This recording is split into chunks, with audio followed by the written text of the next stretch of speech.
La ventana de Overton, una estrategia para legalizar cualquier cosa, por más repudiable, morbosa o macabra que ésta pueda ser. La ventana de Overton es una teoría política que describe con mucha exactitud, de manera escalofriante, cómo se puede cambiar la percepción de la opinión pública para que las ideas que antes eran consideradas descabelladas sean aceptadas a lo largo del tiempo. Esta es una técnica o estrategia que hace que casi ningún tabú escape a su eficacia y efectividad. Por consiguiente, se puede cambiar el modo radical de la valoración que la sociedad tiene actualmente de la eutanasia, el incesto, el bestialismo, la pederastía o el canibalismo, por solo poner unos cuantos ejemplos. Para ello no se aplicaría un lavado de cerebro directo, sino una serie de técnicas avanzadas cuyo desarrollo pasaría inadvertido para la sociedad, algo que ya está ocurriendo. Pero para mostrar de qué manera esta teoría explica cómo se pueden lograr los efectos deseados, es conveniente que nos centremos en algún tabú en concreto. Examinemos, por ejemplo, el canibalismo, y así, cómo sería posible convertir en aceptable la ingesta de personas, cómo se opera ese cambio en las conciencias desde la fase de aversión hasta la de conformidad plena, en 5 etapas sucesivas que a continuación vamos a describirte. Primera etapa, de lo impensable a lo radical. En este primer estadio, la aprobación del canibalismo es todavía algo impensable. La práctica de comer carne de la propia especie se encuentra en el nivel más bajo de aceptación de la ventana de posibilidades de Overton, muy estrecha aún, por no decir cerrada a cal y canto. Puesto que la sociedad considera esta una acción repugnante y ajena a la moral pública. Ahora, para modificar esta apreciación y amparándose en la libertad de expresión, se trasladaría esta cuestión a la esfera científica, sugiriendo que para los científicos no deberían existir temas tabú.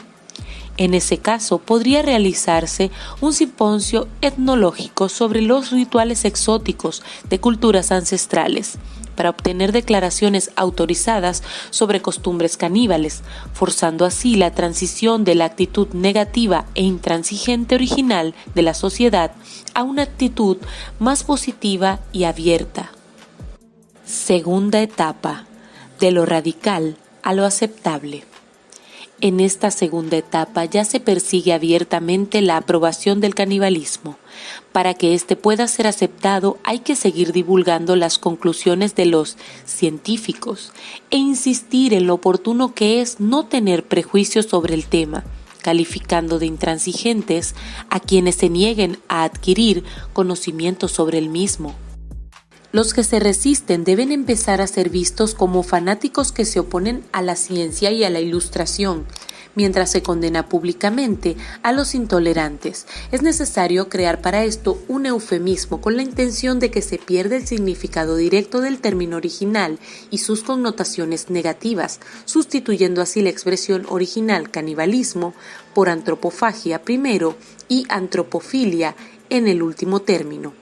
Paralelamente se crearía un precedente histórico, mitológico o inventado que sirviera de referencia y pudiera ser utilizado como prueba de que la antropofilia es perfectamente legítima. El uso combinado de medios de comunicación y grupos de presión convertiría en aceptable, más pronto que tarde, el hecho de que haya personas que incluyen en su menú diario la carne de la propia especie, de los humanos. Tercera etapa, de lo aceptable a lo sensato. Para convertir en sensato lo que en un principio era totalmente inaceptable, lo siguiente sería proponer que la ingesta de carne humana sea un derecho de todo hombre libre. Un lema apropiado podría ser el siguiente: un hombre libre tiene derecho a decidir qué come. Al mismo tiempo, seguiría siendo absolutamente necesario arrinconar a quienes piensen diferente, es decir, a cuantos todavía impugnan la consolidación de este pretendido derecho.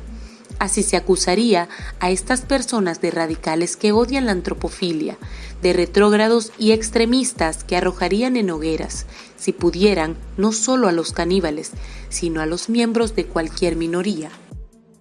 A su vez, pretendidos expertos y personajes conocidos del mundo de la comunicación insistirían en que a lo largo de la historia humana nos hemos comido unos a otros, sin que esto produjera extrañeza en aquellas sociedades. Como hemos advertido, el objetivo de esta tercera etapa es que el canibalismo sea considerado una costumbre razonable. Cuarta etapa, de lo sensato a lo popular. En este instante, los medios de comunicación, secundados por gente famosa y autoridades, hablan abiertamente de la antropofilia. El canibalismo se convierte entonces en un tema predilecto de la industria del entretenimiento. El fenómeno asoma por primera vez en películas, letras de canciones comerciales, novelas y espectáculos televisivos. De repente, se produce también el ensalzamiento de personajes relevantes que en la historia practicaron la antropofilia, sirviendo de modelo a las multitudes.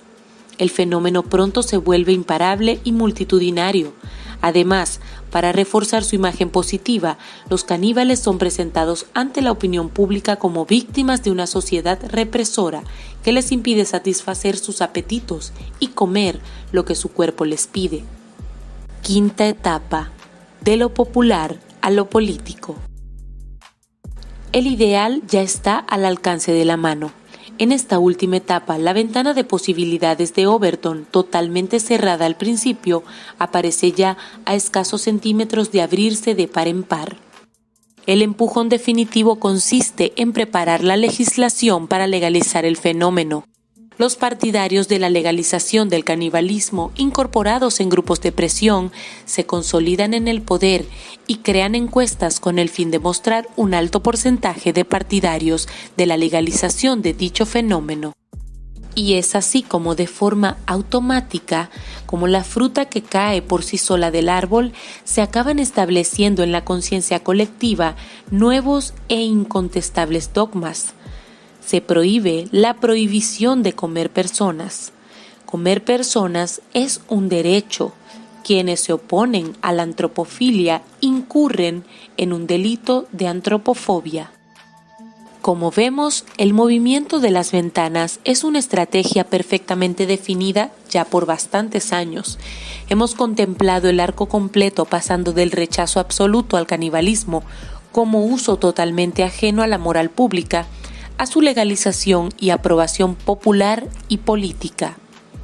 Decíamos al principio del video que la ventana de Overton es una teoría política que describe con escalofriante exactitud cómo se puede cambiar la percepción de la opinión pública para que las ideas que antes se consideraban descabelladas sean aceptadas a lo largo del tiempo. Y hemos descrito cómo es esto posible. De hecho, el movimiento de las ventanas, que como resulta evidente es aplicable a cualquier otro fenómeno, no solo se ha ensayado con éxito en el pasado, sino que se sigue aplicando en este presente.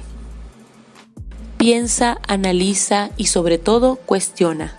¿Cuáles son las consecuencias que estas prácticas de manipulación y control colectivo pueden traer para una sociedad ya fracturada? Se busca la degradación del individuo, la degradación a nivel social y el encubrimiento de aberraciones, de prácticas macabras y conductas morbosas, que como hemos visto, ya están siendo aceptadas en la actualidad.